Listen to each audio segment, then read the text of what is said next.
Der er ikke ret mange børnehaver, der tager på koloni mere, men det prioriterer vi simpelthen både økonomisk og personalemæssigt og i forhold til børnene. Det giver så meget relationsmæssigt i forhold til barn, i forhold til pædagoger og personale her, til børn.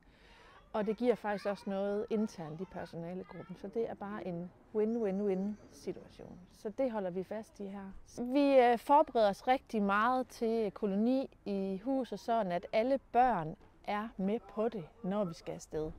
Det kan selvfølgelig godt føles lidt grænseoverskridende. Det gør det især for forældrene, men børnene de kan. Det kan være rigtig svært for forældre at rumme, at de skal aflevere, eller at I skal aflevere jeres små poder til os i 3 dage.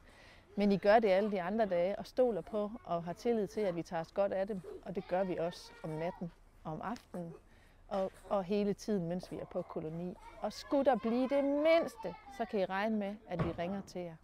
Så hvis ikke I hører noget, så er det godt nyt. Forberedelserne til kolonien de starter jo lang tid før kolonien for os personaler.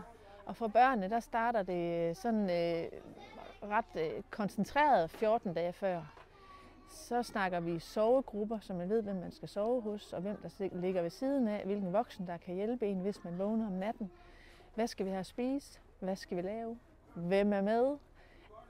Sådan alt forberedelse, der kræves for, at barn kan blive tryg ved en koloni, hvor de jo selvfølgelig også, ligesom I, skal undvære hinanden i 3 dage. Vi sover der 2 nætter.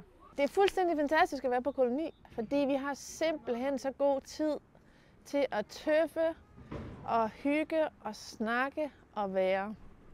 Koloni er bare noget af det, vi glæder os allermest til i løbet af året, og det er en fuldstændig fantastisk oplevelse for os alle sammen.